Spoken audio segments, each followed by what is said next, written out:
2012 সাল থেকে আমি বাংলাদেশের সিনেমা নিয়ে লেখালেখি করছি এবং শুধু বাংলাদেশের নয়, বাংলাদেশের বাইরের সিনেমা নিয়েও লেখালেখি করছি। এবং তখন থেকে আমি শুনছি যে বাংলাদেশের সিনেমা শেষ, বাংলাদেশের সিনেমার কিছু হবে না, বাংলাদেশের সিনেমা ধ্বংস। তো এখন 2025 চলছে এবং 25-এর শেষে আমরা বসে আছি, 26 আসছে। বাংলাদেশের সিনেমা শেষ হয়নি, বরং খুব অদ্ভুত এক টার্ন নিয়েছে। সেই টার্নটা পজিটিভ নেগেটিভ দুই অর্থেই বলতে পারি। একসময় সারা বছরব্যাপী সিনেমা রিলিজ পেত, এখন শুধুমাত্র ঈদকেন্দ্রিক সিনেমা হয়ে গেছে। তবে সিনেমার ব্যবসা বেড়েছে, সিনেমা নিয়ে আলোচনা বেড়েছে। ঈদের ওই সময়টা হলেও সিনেমা এমন কিছু করছে যেটা আমরা 5 বছর আগে সত্যিই ভাবতে পারিনি, আর 2012 সালে তো একেবারেই না। তো 2025 বাংলা সিনেমার জন্য খুব একটা খারাপ যায়নি। অনেক জায়গায় কিন্তু টার্নিং পয়েন্ট হয়েছে, অনেক জায়গায় কিন্তু গেম চেঞ্জার হয়েছে অনেক কিছু। অনেক জায়গায় অনেকের বাজেট বেড়েছে, অনেকের লুক অ্যান্ড ফিল বেড়েছে, অনেকের গ্র্যান্ডার বেড়েছে, সব কিছু বেড়েছে। কমেছে কি সেটা নিয়েও বলবো, বেড়েছে কি সেটা নিয়েও বলবো। তো চলুন শুরু করা যাক আজকের ভিডিও, যেখানে আমি কথা বলবো 2025 সালে বাংলাদেশের সিনেমা কেমন ছিল।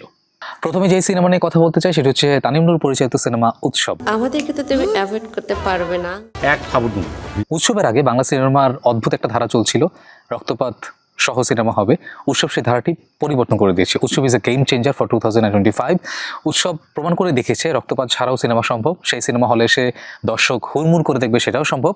এবং সেই সিনেমার অবশ্যই ব্যবসা সফল হওয়া সম্ভব, মাল্টিকাস্টিং সম্ভব। এবং আপনি যদি আপনার গল্পটা আপনার মতো করে ভালো করে বলেন, তাহলে সিনেমা অডিয়েন্সের কাছে পছন্দ হবেই। উৎসব যে রেয়ার রেকর্ডটি করতে সক্ষম হয়েছে সেটি হচ্ছে প্রায় 150 দিন এটি লায়ন সিনেমাসে চলেছে। সো উৎসব অবশ্যই 2025 সালে একটি স্পেশাল সিনেমা হয়ে থাকবে, অন্তত আমার জন্য অবশ্যই। এরপরে যেই সিনেমাটি নিয়ে কথা বলতে চাই সেটি আমার হৃদয়ের খুব কাছের, সেটি হচ্ছে দাগি। Yes, Father, I am not just coming to the flock. He is suffering the punishment of the law, the tiger. Afran Nisho is a beast. Afran নিশোর কোনো বিনাশ নাই।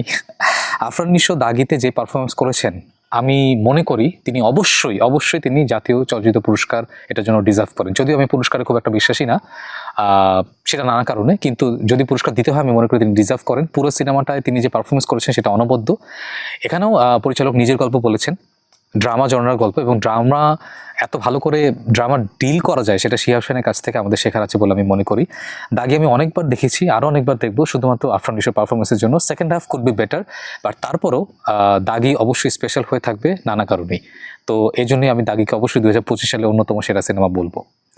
3 নম্বরে আমি যেই সিনেমাটির কথা বলতে চাই, যেটা হল এক্সপেরিয়েন্স আমার জন্য ছিল আউটস্ট্যান্ডিং, এবং আমি মনে করি এটা শুধুমাত্র হলেই দেখা উচিত। কিন্তু দুঃখের বিষয় হচ্ছে যে রিলিজের প্রায় সপ্তাহখানেকের মধ্যে এটি পাইরেসি হয়ে যাওয়ার কারণে সেই অর্থে হলে এরপরে যতটা ব্যবসা করতে পারতো অতটা করতে পারিনি।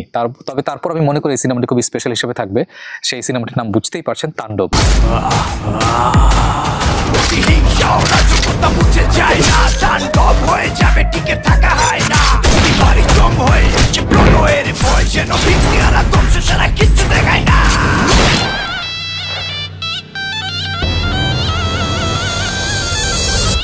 একই সিনেমাতে শাকিব খান, নিশো, সিয়াম 3 জন থাকা, এটা আমার কাছে মনে হয় এর আগে বাংলাদেশে কখনো কেউ ভাবতে পারেনি, এবং সেই ভাবনাটাকে বাস্তবে রূপ দিয়েছেন the one and only Raihan Rafi. Raihan রাফির আগের সিনেমা আমার কিছু ভালো লেগেছে, কিছু মন্দ লেগেছে। তুফান আমার যেমন ভালো লাগেনি, কিন্তু তাণ্ডব দেখে আমি সত্যিকারে চমকে গেছি। কারণ তাণ্ডবে আমার কাছে মনে হয় তিনি ড্রামা সিন ভালো করে ডিল করতে পেরেছেন, যেটা রাফির এর আগে আমার কাছে মনে হতো দুর্বলতা। তো তিনি যেহেতু এই ব্যাপারটা শিখে গেছেন, আশা করি তার সামনের সিনেমাতেও তিনি ব্যাপারগুলো আরও ভালো করে ফুটিয়ে তুলবেন। শাকিব খানকে যেই নতুনভাবে তিনি হাজির করেছেন সেটাকে আমি স্যালিউট জানাই। আমি খুব মানে খুশি হয়েছে এটা দেখে। শাকিব খান যেভাবে নিজের উপর এক্সপেরিমেন্ট চালাচ্ছেন, that was a very nice move. তবে সিয়াম আহমেদ এই সিনেমাটা আমার জন্য ছিল একদম চমক। আমি এত ভালো অভিনয়, এত শকিং অভিনয় আসলে সত্যি তার কাছে আশা করিনি, এবং এটা হলে না দেখলে আসলেই মিস করবেন। এরপর আমি যে সিনেমাটি নিয়ে কথা বলতে চাই সেটি একটি ইন্ডি ঘরোয়া সিনেমা। এই সিনেমাটি আমাকে সবচেয়ে বেশি বিনোদন দিয়েছে, সুস্থ বিনোদন, এবং এই সিনেমাটা পুরোটা সময় দেখার সময় আমার মুখে একটা হাসি লেগেছিল। সিনেমাটার নাম হচ্ছে দেলুপি। আমার সাথে মায়ের বিয়ে দেওয়ার আগে মেয়ের গলা টিপে মারি আমি বাঙনে বাসায় দিয়ে আসবো। তাওকির ইসলাম তিনি এটি বানিয়েছেন, এর আগে যিনি সিনপাত বানিয়েছেন, শাটিকা বানিয়েছেন, এবং তিনি সিনেমাতে এরকমভাবে সারপ্রাইজ করবেন আমি কখনো ভাবিনি। খুলনার এমন সব মানুষদের নিয়ে তিনি কাজ করেছেন যারা এর আগে কখনোই ক্যামেরার সামনে দাঁড়াননি, এবং তাদেরকে নিয়ে তিনি যে সিনেমাটি উপহার দিয়েছেন সেটি আমার কাছে মনে হয় যে বর্তমান বাংলাদেশের রাজনৈতিক অবস্থাকে খুব ভালোভাবে ফুটিয়ে তোলে। দেলুপি যদি দেখা না থাকে অনেক বড় কিছু আপনি মিস করেছেন। তবে দেলুপি নানা কারণে আমার জন্য 2025 সালে অন্যতম সেরা একটি সিনেমা হয়ে থাকবে। ওকে, এরপরে যে সিনেমাটির কথা বলতে চাই সেটি হচ্ছে বরবাদ। উনি একজন রেপিস্ট।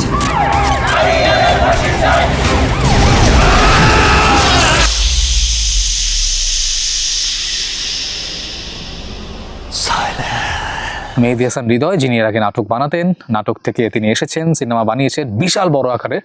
এই সিনেমাতে ভায়োলেন্স অনেক বেশি কিছু জায়গায়, এবং সেই ভায়োলেন্স অনেকাংশেই বাইরের অনেক সিনেমা থেকে অনুপ্রাণিত বা অনেকাংশেই নিয়ে নেওয়া বলা যায়। এবং এই সিনেমা নিয়ে কিন্তু তর্ক বিতর্ক কম হয়নি। সিনেমা রিলিজের পর অনেক ব্যবসা করেছে, অনেক প্রশংসিত হয়েছে শাকিব খানের অভিনয়, লুক, সবকিছুই, ফিটনেস, এভরিথিং। কিন্তু এরপরে বিতর্ক যেটা হয়েছে, ডিওপি একবার পোস্ট করেছিলেন, ইন্ডিয়ান ডিওপি, যে তিনি অনেকটা শ্যুট করেছেন, এরপর এটা নিয়ে আবার জলঘোলা হয়েছে, অনেক কিছু হয়েছে। তবে তারপরেও দিন শেষে সিনেমাটা আমার কাছে মনে হয় যে একটা অডিয়েন্সকে গ্র্যাব করে রাখতে পেরেছে একটা নির্দিষ্ট সময় ধরে, যেটা আমি মনে করি যে অনেক বড় একটা ব্যাপার। এবং সিনেমাটাও ব্যবসায়িকভাবে অনেক বেশি সফল হয়েছে, যেটা কিন্তু আমার কাছে মনে হয় যে এই ধরনের সিনেমা ইন্ডাস্ট্রিকে, যদি আমাদের এখানে তো ইন্ডাস্ট্রি নেই, আমি যদি সবসময় বলি, তারপরও এখানে অনেক যেহেতু টাকা জেনারেট করে, সেই টাকা দিয়ে হয়তো অন্য অনেকে সিনেমা বানাতে পারে। এই জন্য হলো বরবাদ খুব গুরুত্বপূর্ণ একটি সিনেমা। তবে এই সিনেমাতে আমাকে সবচেয়ে বেশি সত্যি কথা বলতে গেলে যিনি আমাকে চমকে দিয়েছেন, তিনি হচ্ছে মিশা সওদাগর। তার কাছে কখনো এত আন্ডারটোনের অ্যাক্টিং আশা করি। তো বরবাদ ওভারঅল একটা স্পেশাল সিনেমা হিসেবেই থাকবে। এরপরে যে সিনেমাটা নিয়ে আমি কথা বলতে চাই, সেই সিনেমাটি হচ্ছে চক্কর ৩০২। খুব ভালো করে জানেন আমি কি চাচ্ছি। ছাড়ো, ঢং করো না। When karma lands, it lands hard. Sharaf Ahmed জীবন পরিচালিত প্রথম সিনেমা, এবং তিনি তো একটু কমেডি ঘরানার একজন পরিচালক। তিনি এই কমেডি ঘরানার সিনেমার মধ্যে তিনি থ্রিলারও কিছু ঢুকিয়েছেন, মার্ডার মিস্ট্রি ঢুকিয়েছেন, সব কিছু তিনি এনেছেন।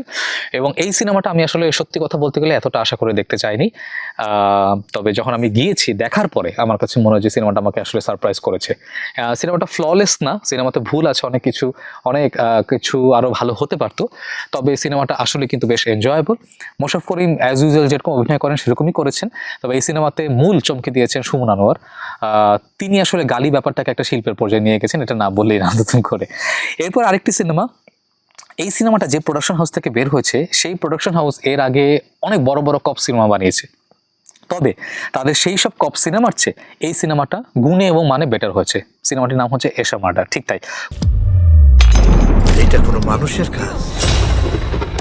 কপ ক্রিয়েশন থেকে বানানো। তার এর আগে মিশন এক্সট্রিম বানিয়েছেন, তারা এর আগে ঢাকা অ্যাটাক বানিয়েছেন, সব কিছুই। তবে আমি মনে করি এশা মার্ডার ওয়াজ স্পেশাল। একজন লেডি কপ অফিসারকে নিয়ে তারা এই সিনেমাটা বানিয়েছেন, তার স্ট্রাগল, একটি কেসে তার জড়িয়ে যাওয়া, সেই কেসের রহস্য উদ্ঘাটন করা, সব কিছুই। এবং এখানেও তারা বরাবরের মতো নতুন একজন ভিলেনকে উপহার দিয়েছেন, সৈয়দ। তার নামটা আমি পুরোপুরি মনে করতে পারছি না এই মুহূর্তে, তবে আমি মনে করি যে তিনি খুব চমকে দেওয়ার মতো অভিনয় করেছেন। এবং এশা মার্ডারও আমাকে বেশ সত্যি কথা বলতে গেলে 2025 সালে যেসব সিনেমা চমকে দিয়েছে তার মধ্যে অন্যতম একটা। 2025 সালের একদম শেষে এসে হইচই প্ল্যাটফর্মে আমি একটি বাংলাদেশি সিনেমা দেখেছি, যেটি হলে চলার সময় আমি দেখতে পারিনি নিজের ব্যস্ততার কারণে। সিনেমাটির নাম হচ্ছে সাবা। ধোয়ার জন্য বয়সটা একটু বেশি না? একটু বেশি হয়তো। তোর কষ্ট করতেছে। আর কে বলছে তোমার জন্য আমার কষ্ট হইতেছে? মাকসুদ হোসেন পরিচালিত এই সিনেমাটি আমার কাছে বেশ ভালো লেগেছে। আমি আসলে সত্যি কথা বলতে গেলে এতটা আশা করিনি। এটা সিনেমাটা একজন মা আর মেয়ের গল্প। মা অসুস্থ থাকেন এবং মেয়ের একমাত্র উদ্দেশ্য থাকে মাকে কিভাবে সুস্থ করে নিয়ে আসা যায়, কিন্তু তার কাছে খুব একটা টাকা পয়সা নেই, খুব একটা সুযোগ নেই।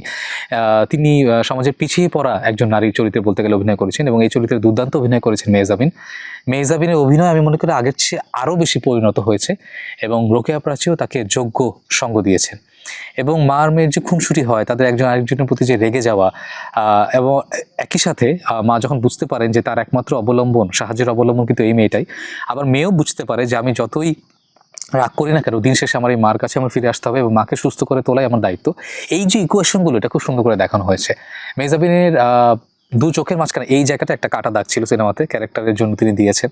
তার কপাল ফাটা এরকম কি বোঝাচ্ছেন কিনা আমি জানি না। হয়তো পুরো সিনেমাতে মেহজাবিনকে একটি লাল জ্যাকেট পরে ঘুরতে দেখা যায়। লালটা হয়তো তার জীবনের দুঃখকে নির্দেশ করে, হু নোজ। তবে সত্যি কথা বলতে গেলে সিনেমাটা দেখে আমার বেশ ভালোই লেগেছে, যদিও ফিনিশিংটা আমি কানেক্ট করতে একটু আমার ব্যক্তিগতভাবে সমস্যা হয়েছে। আমি হয়তো একটু অন্যরকম কিছু আশা করছিলাম, but overall this movie is really good. এবং নুহা সুমায়ুন কয়েক বছর আগে কেন এই সিনেমাটি নিয়ে এত প্রশংসা করেছেন, সেটা আমি এখন এসে সিনেমাটি দেখার পর বুঝতে পারছি। তো এই ছিল 2025 সালে বাংলাদেশি সিনেমা নিয়ে আমার আলাপ, এবং আমি সেই সিনেমাগুলোর নামই বলেছি যেগুলো ব্যক্তিগতভাবে আমার ভালো লেগেছে বা আমার দেখা হয়েছে। অনেক সিনেমা মিস করে গেছি, অনেক সিনেমা ভালো লাগেনি, তো সেগুলোর জন্য নিজ গুণে ক্ষমা করে দেবেন। 2025 যেমন ছিল, আশা করছি 2026 আরও ভালো যাবে। তানিম নূর বসে নেই, তিনি বনলতা এক্সপ্রেস নিয়ে আসছেন ঈদে। শাকিব খান তো বসে নেই, তিনি আরও জোরে সোরে নেমেছেন, শাকিব ফাহাদের সাথে আসছেন, প্রিন্স হিসেবে আসছেন। রায়হান রাফি তো বসে থাকার মানুষই না, তিনি একমাত্র যিনি পরপর সিনেমা বানিয়ে যাচ্ছেন বাংলাদেশে, এবং তার আন্ধার দেখার অপেক্ষায় আছে, আরও অন্যান্য সিনেমা দেখব। তবে আমাদের যেটা সবচেয়ে বেশি দরকার এই মুহূর্তে, ঈদের বাইরে সিনেমা রিলিজ করা খুবই দরকার, এবং দর্শক হিসেবে আপনার দায়িত্ব সেই সিনেমাগুলো দেখার। কারণ আপনি যদি ঈদের বাইরে সিনেমা দেখতে না আসেন, তাহলে ঈদের বাইরে কেউ সিনেমা বানাবে না, তখন আপনি যতই চিৎকার করেন না কেন তখন কিন্তু কোনো লাভ নেই, কারণ সিনেমা নির্মিত হয় দিন শেষে আপনারই জন্য। আমি জানি হলে এসে দেখার দায়িত্বটা অনেক গুরু দায়িত্ব, একটু কঠিন দায়িত্ব, তবে নিজের দেশের সিনেমার জন্য একটু কঠিন দায়িত্ব আশা করি আপনি পালন করবেন। 2026 সালের সমস্ত বাংলা সিনেমার জন্য শুভকামনা জানিয়ে শেষ করছি আজকের এই ভিডিও।